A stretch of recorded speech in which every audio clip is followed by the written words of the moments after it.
anak-anak kelas 10. Bagaimana kabar kalian hari ini? Semoga semuanya dalam keadaan sehat ya. Ketemu lagi dalam pelajaran PPKN bersama Ibu Niwayan Ari Astini. Pada hari ini, Ibu akan membahas materi tentang kedudukan dan fungsi Kementerian Negara Republik Indonesia dan lembaga pemerintah non-kementerian. Materi ini merupakan submateri dari KD Nilai-nilai Pancasila dalam kerangka praktik penyelenggaraan pemerintahan negara.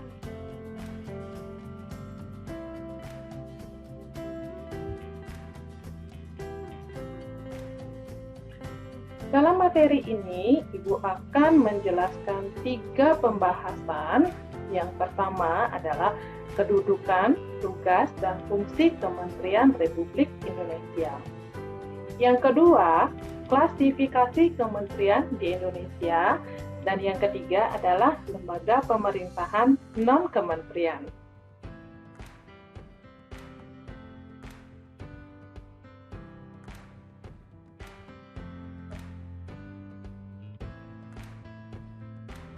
Baiklah anak-anak, Ibu mulai dari pembahasan yang pertama, yaitu kedudukan, tugas, dan fungsi Kementerian Republik Indonesia.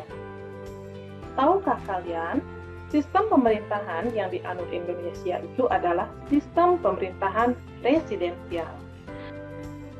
Dalam hal ini, Presiden memiliki kedudukan sebagai kepala negara dan juga sebagai kepala pemerintahan.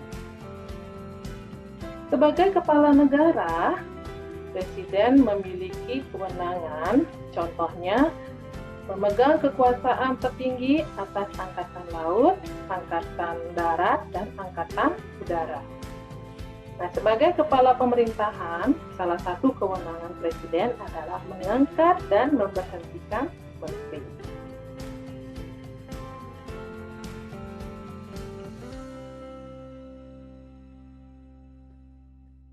Keberadaan Kementerian Negara Republik Indonesia diatur secara tegas dalam pasal 17 Undang-Undang Dasar Negara Republik Indonesia tahun 1945. Nah, dalam pasal ini dijabarkan yang pertama yaitu Presiden dibantu oleh Menteri-Menteri Negara. Yang berikutnya, menteri-menteri diangkat dan diberhentikan oleh Presiden. Yang ketiga, setiap menteri membidangi urusan tertentu dalam pemerintahan. Dan yang keempat adalah pembentukan, pengubahan, dan pembubaran kementerian negara diatur dalam undang-undang.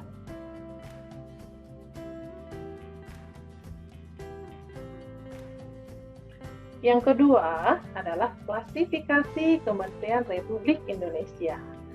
Menurut Undang-Undang Nomor 39 Tahun 2008, maksimal jumlah kementerian adalah 34 kementerian.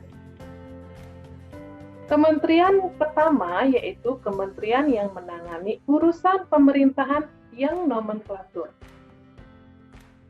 Kementerian ini dibedakan menjadi 3. Yang pertama adalah Kementerian Dalam Negeri, yang kedua adalah Kementerian Luar Negeri, dan yang ketiga adalah Kementerian Pertahanan. Menteri Luar Negeri Indonesia saat ini adalah Ibu Retno Marsudi. Jadi, Ibu Retno Marsudi ini merupakan Menteri Luar Negeri periode 2019-2024. Kementerian yang bertugas dalam penyelenggaraan urusan tertentu dalam pemerintahan ada 19 kementerian.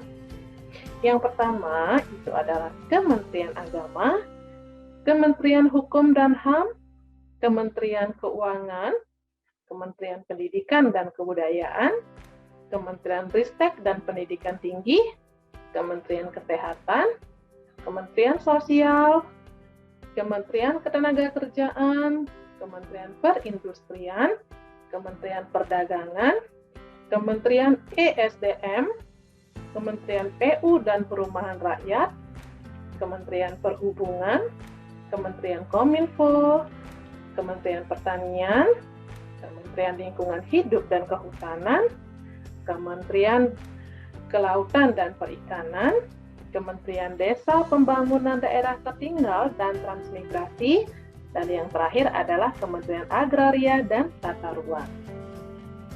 Kementerian Pendidikan dan Kebudayaan serta Ristek dijabat oleh Bapak Nadiem Makarim.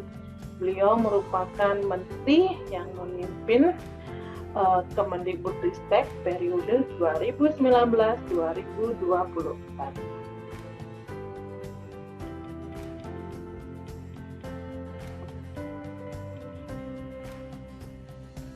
Nah, selanjutnya, Ibu akan menjelaskan kementerian yang menangani urusan pemerintahan dalam rangka penajaman, koordinasi, dan sinkronisasi program pemerintah. Nah, di sini ada beberapa kementerian. Yang pertama ada Kementerian Perencanaan Pembangunan Nasional. Yang kedua ada Kementerian Pendayagunaan Aparatur Sipil Negara dan Reformasi Birokrasi. Yang ketiga ada Kementerian BUMN. Yang keempat ada Kementerian UMKM, ada Kementerian Pariwisata, Kementerian Pemberdayaan Perempuan dan Perlindungan Anak, Kementerian Pemuda dan Olahraga. Yang terakhir adalah Kementerian Sekretariat Negara.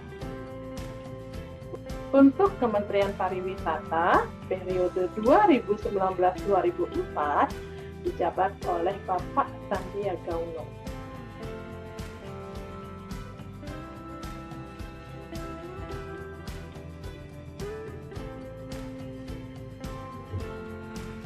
Materi selanjutnya adalah klasifikasi Kementerian Koordinator. Nah, klasifikasi Kementerian Koordinator dibedakan menjadi 4. Yang pertama, Kementerian Koordinator bidang politik, hukum, dan keamanan.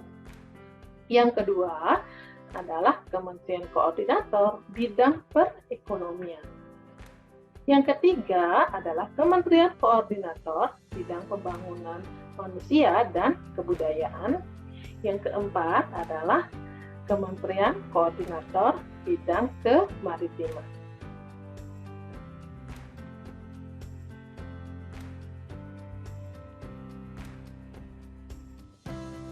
Materi berikutnya adalah lembaga pemerintah non-kementerian atau sering diistilahkan dengan LPNK. LPNK ini contohnya adalah BIN atau Badan Intelijen Negara. Yang berikutnya ada BKN, Badan Kepegawaian Nasional, ada BPN atau Badan Pertanahan Nasional, ada BNN, Badan Narkotika Nasional, ada BPS, Badan Pusat Statistik, dan berikutnya adalah Basarnas. Dan masih ada beberapa lembaga pemerintahan non-kementerian lainnya. Anak-anak, itu materi yang bisa Ibu jelaskan pada pertemuan hari ini. Terima kasih sudah menyaksikan videonya. Sebelum Ibu akhiri, Ibu ingin berpesan kepada kalian semuanya, di masa pandemi COVID-19 seperti ini, kemanapun kalian bepergian, ingat selalu patuhi prokes atau protokol kesehatan, agar kita semua terbebas dari yang namanya pandemi COVID-19. Terima kasih anak-anak, sampai ketemu lagi di video berikutnya.